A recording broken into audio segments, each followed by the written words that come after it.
finally back from E3. I can get back to playing games, jump in for some TF2, nothing could possibly go wrong.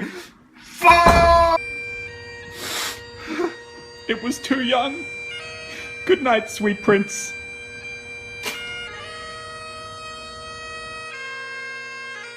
So, yeah, as you probably saw, I got a bit of a nasty surprise when I got back from E3, turned on my computer and found out the graphics card had gone and fried itself. I'm not exactly sure how I managed to do that, considering it was turned off while I was away, but either way, that computer's dead. I've ordered a new one, spent way too much money on it, and it should be here in a couple of days, so I'm super excited for that. But in the meantime, it means I got no PC, which means I can't play games, so that's not happening. But what I do have is a ton of hype after leaving E3, and a laptop which I can use to edit things. And I mean, if E3 showed me one thing, it's that there has never been a better time to be a gamer. So I thought instead of sitting around at home refreshing the delivery status page for my new PC, I put together a bit of a list of some top upcoming games that I'm most hyped for, because there are a lot of them. Problem with these lists is that I'm almost certainly going to forget to include some games, and that always seems to piss people off. So feel free to shout at me and leave a comment telling me what I missed out on. But without further ado, guys, let's get into this.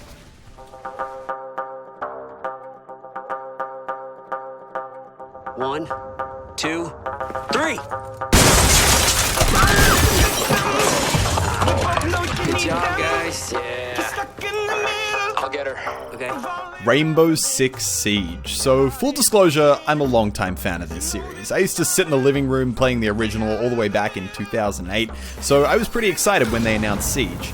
If you've never seen Rainbow Six before, it's a tactical shooter, somewhat like Counter-Strike. The objectives are generally either a hostage rescue type thing or a bomb defusal mission. I actually got the chance to give this one a go at E3, and all the gameplay you're seeing in the background is actually me. I got to play with a few other Aussie YouTubers in a 5v5 against Syndicate and Jax Frags and a few other American people, and all of us had a blast, breaching through walls, flashbang into rooms, and generally just pretending that we're SEAL Team 6. I also tried playing 5 of us against an army of bots, which was also pretty fun. Now, while I'm generally a big fan of the more kind of hectic gameplay you get in games like TF2, occasionally I like slowing it down and trying out some slower paced tactical games, and Rainbow Six brings a ton of really cool gadgets and a pretty unique style to that genre. It's definitely not everyone's cup of tea, but for those of you who might be interested, there's another closed beta coming up soon, and it's set for full release on October 13th. Breaching. Can't fight the frick! Go, breach!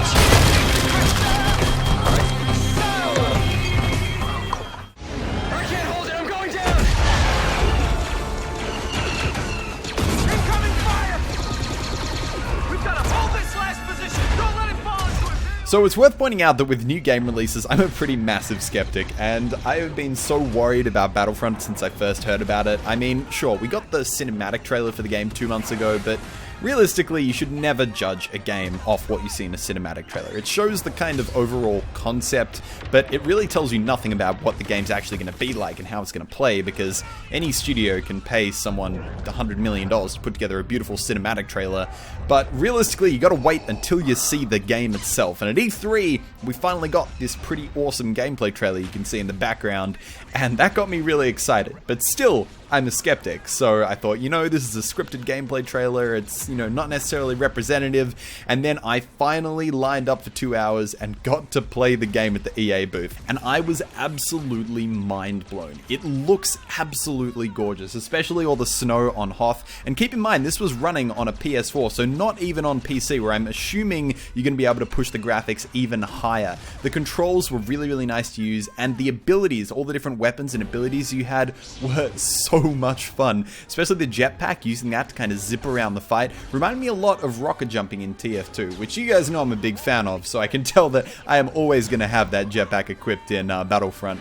So this is definitely going to be a really awesome game from the time that I've spent with it, assuming they don't screw anything up between now and then. It doesn't just feel like a reskin of every other Battlefield game, which is what I was really worried about. It feels like they've really built this thing from the ground up to be Battlefront, which is totally awesome. So this one's coming out November 17, just a few days before my birthday, so I know what I'm going to be getting. Imperial Walker has been taken out. Yes! Walker down!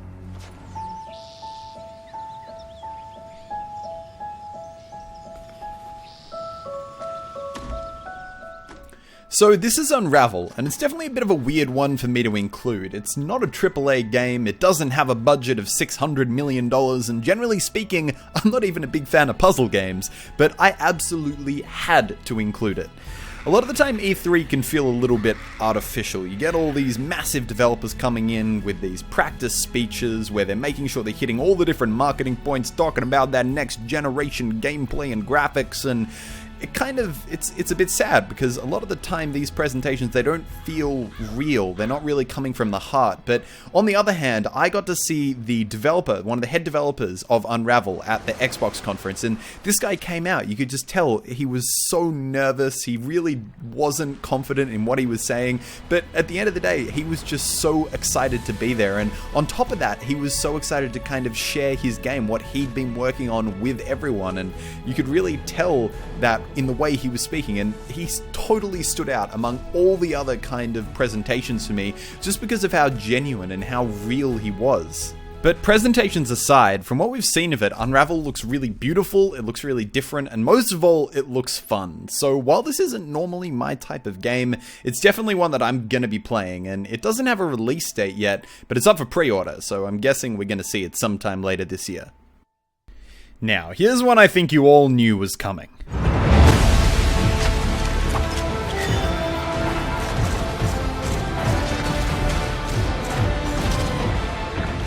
Overwatch is a game that I always feel a little bit weird talking about here, because it seems like a lot of TF2 players actually want it to suck, because they're scared that if it's a good game, that could mean the death of TF2.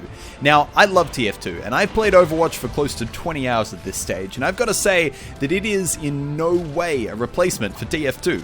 People seem to love drawing that conclusion just because it's a class-based shooter, but the similarities really stop there. To me, Overwatch is a lot more similar to a game like CSGO and, strangely enough, Dota. While that hectic TF2 shooter feeling is there, it also relies a ton on tactical pushing and that kind of ability coordination that you get in those other games. That's just something I wanted to get off my chest because I absolutely love this game, and I really wish people would stop searching for reasons to hate it. Overwatch does something that very few games do these days, which is actually innovate. And sure, we get a new COD each year, but beneath the reskinned guns and the slightly altered kill streaks, not that much changes. It's the same kind of point-and-click adventure every year. The reason that TF2 revolutionized the FPS genre is because it actually went out and it did something totally different that people hadn't seen before, and Overwatch does the same. It brings in these new hero abilities and allows for some really fun, fast-paced, teamwork-based gameplay, and I have no doubt that once you try it, you'll love it as well. Overwatch goes into closed beta this fall, and you can sign up for the beta on the Overwatch website. On the topic of class-based shooters, Battleborn is a game that really slipped under my radar until I finally played it at E3. This game was made by the same studio which gave us Borderlands, and you can really see a lot of that game's art style in Battleborn. In fact, while I was playing, the entire game had a very Borderlands feel to it, except with the awesome addition of hero abilities. You can summon down swords, cast lightning bolts, and, just generally pretty awesome things. At E3, I also got to play in a 5-person mission mode where we infiltrated a base, activated a giant robot, and just kind of slaughtered everything around us. That part of the game felt a lot like Borderlands missions, except the combat was way more interesting. But the part of Battleborn which really interests me is the 5v5 multiplayer. Now, while I haven't seen this in action yet, after playing the campaign mode, it's not too hard to imagine what it would be like. The different character abilities are an absolute blast to use, and I can just imagine all the different ways you can use them to counter your enemies or combine them with allies to win the game. Battleborn's being released sometime in 2015, but there's no specific dates yet.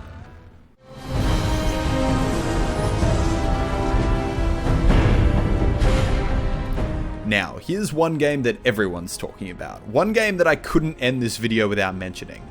Fallout 3 was an absolutely mind-blowing game. It scored an average of 91% on Metacritic, and ever since then, people have been begging for Fallout 4, and finally, this year, we're getting it. The Fallout universe is always one which I'm super excited to jump into, and ever since this new trailer came out, I've had a sudden urge to jump back in and play Fallout 3. Bethesda looks like they're bringing a ton of really cool stuff to this new game as well, from combat to character and base customization, but at the same time they haven't changed too much, and it's still very recognizable as a Fallout game, which is super important to me. So Fallout 4 gets released on November 10 this year, and as with all things Bethesda, it's gonna be epic. So those are my top 6 games which I'm most excited for. There are so many others that I'd love to talk about. Doom 4, Mirror's Edge, Just Cause 3, The Division, Uncharted 4. Long story short, there are so many awesome upcoming games, I just can't mention them all. But needless to say, there is going to be a ton of really awesome stuff to look forward to, and it's going to be a super exciting few months. Tell me down in the comments which game you're most excited for, or if I missed any big ones on my list. Knowing me, I probably did. But as always, guys, thank you so much for watching. I hope you enjoyed, and I will see you legends in the next one. Bye bye. We're gonna make it through the